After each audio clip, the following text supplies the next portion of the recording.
토요일 저녁 7시 경기도 신도시 아파트 거실에 웃음소리가 울려 퍼졌습니다. 30대 후반의 나영이 동료들과 지인들을 불러 와인 파티를 열고 있었습니다. 테이블 위로 치즈와 과일이 예쁘게 담긴 접시들이 늘어서 있었고 붉은 와인이 글라스에 따라지며 반짝였습니다. 잠깐만요. 전통차와 다식도 준비했어요. 나영이 밝게 말하자 손님들이 고개를 돌렸습니다. 부엌에서 조용히 걸어 나오는 60대 초반의 은영이 손수 만든 다식과 약과를 작은 접시에 정성스럽게 담아 테이블에 놓았습니다. 모든 동작이 조심스럽고 정확했습니다. 어머니가 직접 만드신 거예요. 한 손님이 호기심 어린 목소리로 물었습니다. 은영은 작게 고개를 끄덕였지만 대답하지 않았습니다. 대신 나영이 어깨를 으쓱하며 말했습니다. 우리 엄마는 그냥 집에 늘 있는 분이에요. 그 한마디에 거실이 순간 조용해졌습니다. 어색한 웃음이 몇 사람 사이로 번져갔습니다. 은영의 손이 찻잔을 정리하다 잠깐 떨렸습니다. 미세한 떨림이었지만 그녀는 그것을 감추려 더욱 차분하게 움직였습니다. 아무도 그 말에 반박하지 않았습니다. 아무도 은영을 감싸는 말을 하지 않았습니다. 사위인 민수는 맥주병만 바라보며 시선을 피했습니다. 그는 언제나 그런 식으로 중립을 지켰습니다. 은영은 더 이상 그 자리에 머물지 않았습니다. 부엌으로 돌아가 설거지를 시작했습니다. 찬물에 그릇들을 담그고 하나씩 정성스럽게 닦아냈습니다. 거실에서는 여전히 웃음소리와 대화가 이어졌지만 그녀의 존재는 점점 희미해져 갔습니다. 파티가 끝난 후 손님들이 떠나고 나서도 은영은 묵묵히 정리를 마쳤습니다. 테이블을 닦고 바닥에 떨어진 부스러기를 쓸어냈습니다. 그녀는 평생 이런 식으로 살아왔습니다. 침묵이 배려라고 믿으며 존재감을 최소화하는 것이 가족을 위한 일이라고 생각해왔습니다. 하지만 이 집에서 그 침묵은 다른 의미가 되고 있었습니다. 배려가 아니라 투명인간 취급. 그녀는 그것을 어렴풋이 감지하고 있었습니다. 밤이 깊어갔습니다. 거실의 공기가 여전히 와인과 향수 냄새로 무거웠습니다. 은영은 작은 방 안에서 창밖을 바라보았습니다. 신도시의 불빛들이 규칙적으로 반짝였습니다. 모든 것이 질서정연하고 깔끔했지만 어딘가 차갑고 낯설었습니다. 이곳은 딸의 집이었습니다. 가정이 아니라 딸의 집. 그녀에게는 자리가 아니라 틈만 허락된 공간. 은영은 그 차이를 조금씩 이해하기 시작했습니다. 남편 성우가 세상을 떠난 후 그녀는 자연스럽게 딸의 집으로 왔습니다. 혼자 사는 것보다 가족과 함께하는 게 낫다고 생각했습니다. 나영도 처음에는 반겨주는 것 같았습니다. 하지만 시간이 지나면서 무언가 달라지고 있었습니다. 은영은 서랍에서 낡은 사진 한 장을 꺼냈습니다. 성우와 함께 찍은 결혼 20주년 사진이었습니다. 두 사람이 함께 지은 단독주택 앞에서 찍은 것이었습니다. 그 집에는 그들의 시간이 고스란히 배어 있었습니다. 남편과 함께 칠한 벽, 처음 심은 장민넝쿨, 딸이 뛰어놀던 마당. 하지만 그녀는 아직 모르고 있었습니다. 곧 그 모든 것이 바뀔 것이라는 사실을. 침묵 속에서 균열이 생기기 시작했다는 것을, 그리고 그 균열이 모든 것을 뒤바꿀 것이라는 사실을. 이장 금이 가는 집. 규칙들이 하나둘씩 생겨나기 시작했습니다. 월요일 아침 나영이 잠옷 차림으로 나와 짜증 섞인 목소리로 말했습니다. 엄마, 어젯밤에 텔레비전 소리 때문에 잠을 못 잤어요. 은영은 고개를 들었습니다. 어젯밤 그녀는 9시에 잠자리에 들었습니다. 텔레비전도 켜지 않았습니다. 저는 일찍 잤는데요. 그래도 앞으로는 10시 이후에는 절대 텔레비전 보지 마세요. 첫 번째 규칙이 생겼습니다. 화요일에는 부엌 사용 시간에 대한 이야기가 나왔습니다. 엄마, 제가 아침 준비할 때는 부엌 좀 비워주세요. 동선이 겹치면 불편해요. 그럼 언제 사용하면 될까요? 오전 10시부터 11시까지, 그리고 오후 2시부터 4시까지요. 은영의 하루가 시간표로 나뉘기 시작했습니다. 부엌 사용 가능 시간, 세탁기 사용 시간, 베란다 출입 시간. 규칙들이 하나씩 늘어났습니다. 수요일 오후 은영이 발코니에서 작은 화분들을 돌보고 있었습니다. 고향에서 가져온 들깨와 상추 모종이었습니다. 엄마, 이 화분들 좀 정리해주세요. 너무 지저분해 보여요. 아파트 발코니는 시골집 마당이 아니거든요. 은영은 흙 묻은 손을 닦으며 화분들을 바라보았습니다. 작고 초라해 보였지만 그녀에게는 고향의 기억이었습니다. 조금만 더 키워보면 안 될까요? 상추는 곧 따먹을 수 있을 것 같은데요. 아니에요. 여기서는 안 돼요. 나영의 목소리가 단호했습니다. 은영은 그날 저녁 작은 화분들을 아파트 화단에 옮겨 심었습니다. 며칠 후 관리사무소에서 치워버렸습니다. 목요일 아침 평소보다 일찍 일어난 은영이 부엌에서 차를 우리고 있었습니다. 손에 든 찻잔이 미끄러지며 바닥으로 떨어졌습니다. 산산조각이 났습니다. 뭐 하시는 거예요? 잠자리에서 급히 나온 나영이 소리쳤습니다. 죄송해요. 실수였어요. 은영이 서둘러 바닥에 쪼그려 앉아 조각들을 주었습니다. 날카로운 파편이 손가락을 찔렀습니다. 여긴 제 집이에요. 제발 방해하지 마세요. 나영의 목소리에는 날이 서 있었습니다. 그 말이 은영의 가슴에 못처럼 박혔습니다. 제 집, 방해 두 단어가 선명하게 각인되었습니다. 민수는 어색하게 고개를 돌리며 방으로 들어갔습니다. 그는 언제나 그런 식으로 상황을 피했습니다. 금요일 밤 은영이 목이 말라 부엌으로 나가려다 거실에서 들려오는 대화를 들었습니다. 요즘 너무 답답해. 나영의 목소리였습니다. 왜? 엄마 때문이야. 집에 있으면 숨막혀. 정서적 잡동사니 같아. 은영은 문턱에서 멈춰섰습니다. 손에 든 우유잔이 살짝 떨렸습니다. 정서적 잡동사니, 그 낱말이 머릿속에서 맴돌았습니다. 자신이 딸에게 그런 존재가 되었다는 사실이 믿어지지 않았습니다. 그렇게 말하지 마. 어머님인데. 민수가 작은 목소리로 말했습니다. 당신은 몰라. 매일 눈치 보며 사는 게 얼마나 힘든지. 은영은 조용히 방으로 돌아갔습니다. 그날 밤 잠을 이루지 못했습니다. 토요일 오후 집 전화가 울렸습니다. 은행에서 걸려온 전화였습니다. 안녕하세요. 박은영 님 맞으시죠? 담보대출건으로 연락드렸습니다. 담보대출이요? 저는 대출받은 적이 없는데요. 고객님 명의로 된 단독주택이 담보로 설정되어 있습니다. 전화를 끊고 나서 은영은 서랍을 뒤졌습니다. 등기권리증을 찾았습니다. 서류를 자세히 살펴보니 이상한 점이 있었습니다. 서명 부분에 미묘한 차이가 있었습니다. 그녀는 나영을 불렀습니다. 나영아, 이거 좀 보자. 뭐예요? 우리 집이 담보로 올라가 있다고 하는데 혹시 너 아는 거 있니? 나영의 얼굴이 순간 굳었습니다. 저는 모르는데요. 그런데 서명이 좀 이상해. 내 서명이 아닌 것 같은데. 엄마도 나이 들어서 기억 안 나는 거 아니에요? 그럴 리가 없는데. 아무튼 저는 모르니까 혼자 알아서 해결하세요. 나영이 돌아서며 말했습니다. 그 말투에 차가운 거리감이 있었습니다. 모 씨는 이제 단순한 차갑함을 넘어서고 있었습니다. 뭔가 더 심각한 일이 벌어지고 있는 것 같았습니다. 화요일 오전 은행에서 다시 전화가 왔습니다. 이번에는 담당자가 직접 방문하겠다고 했습니다. 나영아, 은행에서 담당자가 온다고 하는데. 나영의 얼굴에 당황스러운 기색이 스쳤습니다. 왜 여기로 와요? 오후 2시 은행 담당자가 왔습니다. 40대 중반의 정장 입은 남자였습니다. 안녕하세요. 신한은행 김과장입니다. 고객님 명의 단독주택에 대한 담보대출이 실행되었는데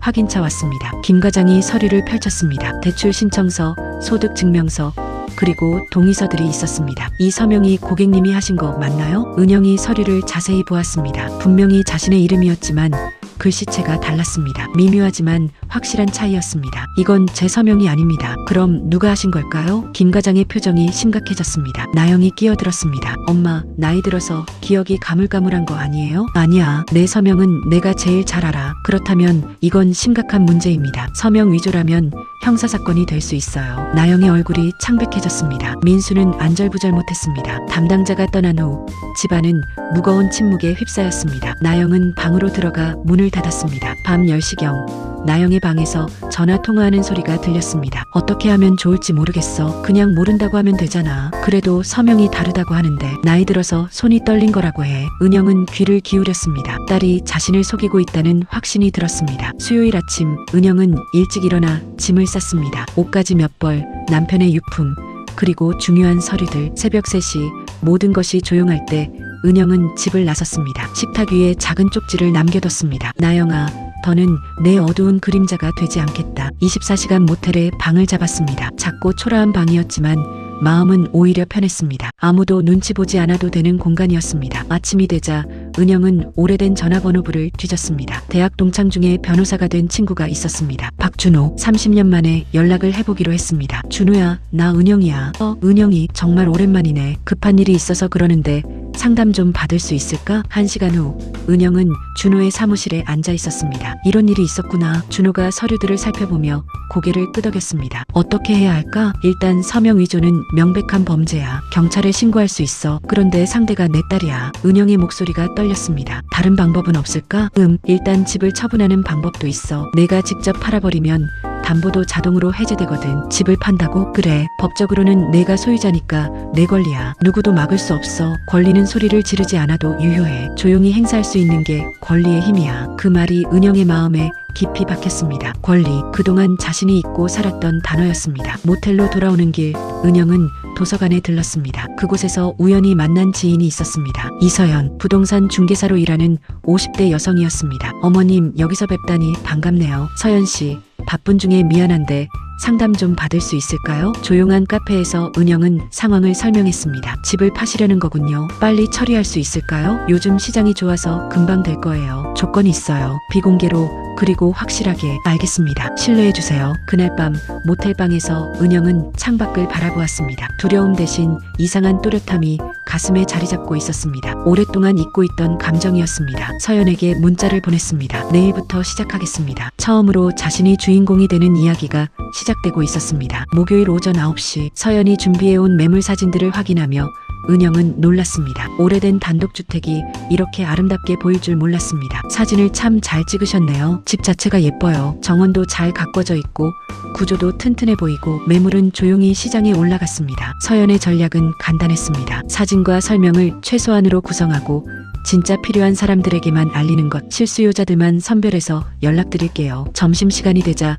첫 번째 연락이 왔습니다. 현금으로 즉시 구매하고 싶다는 사업가였습니다. 오후 2시 두 번째 제안. 젊은 부부가 신혼집으로 알아본다는 내용이었습니다. 오후 4시 세 번째 연락이 가장 특별했습니다. 50대 중반의 여성이었습니다. 새로 시작하고 싶어서 집을 찾고 있다고 하시네요. 혼자 사실 건데 정원을 가꾸며 조용히 살고 싶다고. 은영의 마음이 움직였습니다. 저녁 6시 작은 카페에서 만난 여성은 김미선이라고 했습니다. 남편과 이혼하고 혼자 살게 됐어요. 아이들은 다 컸고요. 미선의 목소리에 쓸쓸함이 있었습니다. 정원이 있는 집에서 꽃도 키우고 책도 읽으며 살고 싶어요. 새로운 시작이 필요해서요. 은영은 그 말에서 자신의 모습을 보았습니다. 새로운 시작을 원하는 마음. 집을 잘 사용해 주실 것 같아요. 감사합니다. 정말 소중히 여기겠어요. 금요일 오전 계약서 작성을 위해 사무실에 모였습니다. 준호 변호사도 함께했습니다. 모든 서류 확인 완료했습니다. 문제 없어요. 전자서명 화면이 나타났습니다. 은영의 손가락이 화면에 닿았습니다. 떨릴 줄 알았지만 선은 곱고 단단했습니다. 박은영. 그 서명이 화면에 또렷하게 새겨졌습니다. 완료됐습니다. 가장 조용한 반격이 끝난 순간이었습니다. 토요일 아침 나영의 집 우편함으로 서류가 도착했습니다. 소유권 이전 확인서와 함께 7일 퇴거 통지서가 들어있었습니다. 이게 뭐야? 집이 팔렸다고? 민수는 서류를 보더니 조용히 고개를 숙였습니다. 나는 이 선 넘을 수 없어. 미안해. 그가 가방을 챙기며 말했습니다. 나영은 급히 중개사무소로 전화를 걸었습니다. 거래를 취소하고 싶은데요. 죄송하지만 이미 등기와 신분 확인이 완료됐습니다. 절차가 종료된 상태예요. 그럴 수 없어요. 제가 동의하지 않았다고요. 소유자는 박은영 님이십니다. 딸분의 동의는 법적으로 필요하지 않아요. 권리가 문장을 이겼습니다. 법이 감정을 대신 말해주었습니다. 일요일 오후 나영이 은영이 있는 아파트를 찾아왔습니다. 인터폰 앞에서 울먹이는 목소리가 들렸습니다. 엄마 미안해. 잠깐만 열어줘. 은영은 발코니에서 아래를 내려다보았습니다. 말 대신 시선을 가만히 두었습니다. 그리고 천천히 커튼을 닫았습니다. 월요일 아침 미선으로부터 연락이 왔습니다. 어제 이사했어요. 정원이 정말 아름다워요. 장민넝쿨에 새순이 나고 있더라고요. 은영의 가슴이 따뜻해졌습니다. 새집 베란다에 놓인 허브 화분들, 민트잎 하나를 비비자 향이 퍼졌습니다. 남편이 좋아하던 차를 우리며 은영은 마음속 긴 장례를 마쳤습니다. 침묵은 이제 도망이 아니라 선택이 되었습니다. 선택은 곧 주권이 되었습니다. 화요일 저녁 준호로부터 연락이 왔습니다. 담보 문제 해결됐어. 집이 팔리면서 자동으로 대출도 정리됐어. 창밖으로 도시의 불빛이 파도처럼 번졌습니다. 은영은 조용히 생각했습니다. 가족은 사랑으로 묶이지만 존엄으로 유지된다는 것을. 늙은 여자를 속일 수는 있어도 엄마를 속일 수는 없어. 그녀가 혼자 중얼거렸습니다. 내 권리를 기억하는 순간 나는 다시 나였어. 5장 커튼 뒤의 평온. 한 달이 흘렀습니다. 은영의 새 아파트는 아직 가구가 많지 않았지만 온전히 그녀의 공간이었습니다. 베란다에는 다시 작은 허브 화분들이 놓여 있었습니다. 민트, 바질, 로즈마리. 이전보다는 작지만 더 소중해 보였습니다. 금요일 오후 미선으로부터 사진이 담긴 문자가 왔습니다. 옛집 정원에서 활짝 핀 장미 사진이었습니다. 어머님이 심으신 장미가 이렇게 예쁘게 피었어요. 매일 아침 인사하고 있어요. 은영은 작게 미소를 지었습니다. 그 집이 새로운 사람에게 사랑받고 있다는 사실이 마음을 따뜻하게 했습니다. 토요일 아침 인터폰이 울렸습니다. 낯익은 목소리였습니다. 엄마 나야. 나영이. 한 달 만에 듣는 딸의 목소리였습니다. 예전처럼 당당하지 않고 조심스러웠습니다. 잠깐만 올라가도 될까? 은영은 잠시 망설였다가 문을 열어주었습니다. 나영이 들어서는 모습이 많이 달라 보였습니다. 헬쑥해진 얼굴, 수척해진 몸매, 화려했던 옷차림도 소박해져 있었습니다. 앉아. 은영이 간단히 말했습니다. 엄마 미안해. 나영의 첫마디였습니다. 목소리가 떨리고 있었습니다. 뭐가 미안하다는 거니? 다 미안해. 엄마를 그렇게 대한 것도 집 문제도. 나영이 고개를 숙였습니다. 헤어졌어. 아니, 민수가 떠났어. 나영이 작은 목소리로 말했습니다. 집도 내놔야 해. 혼자서는 감당이 안 돼. 은영은 묵묵히 들었습니다. 동정도 비난도 하지 않았습니다. 엄마는 어떻게 알았어? 내가 서명을 위조한 거 처음부터 알고 있었어. 그런데 왜 아무 말 안 했어? 기회를 주고 싶었거든. 내가 먼저 말하기를. 나영이 눈물을 흘리기 시작했습니다. 정말 미안해, 엄마. 돈이 급해서 변명의 여지가 없어. 그래도 엄마한테는 말했어야지. 은영의 목소리에 원망이 섞여 있었습니다. 무서웠어. 엄마가 실망할까봐. 실망한 건 엄마를 속인 것 때문이야. 돈 때문이 아니라. 두 사람 사이에 긴 침묵이 흘렀습니다. 엄마, 이제 어떻게 해야 해? 나영이 간절한 목소리로 물었습니다. 내가 정해야지. 엄마는 이제 내 인생에 끼어들지 않을 거야. 그런 뜻이 아니야. 나도 내 인생을 살고 싶어. 이제서야 그걸 깨달았어. 은영이 창밖을 바라보며 말했습니다. 내가 어릴 때는 엄마가 내 전부였지. 그런데 언제부터인가 내가 너한테 짐이 되고 있더라. 짐이 아니야, 엄마. 정서적 잡동산이라고 했잖아. 나영의 얼굴이 붉어졌습니다. 그땐 제정신이 아니었어. 아니야. 그게 내 진심이었어. 그리고 그럴 수도 있다고 생각해. 은영이 차분하게 말했습니다. 사람은 변해. 관계도 변하고 억지로 붙들고 있을 필요는 없어. 그럼 우리는 이제 모르겠어. 시간이 알려주겠지. 일요일 오후 나영이 떠나고 나서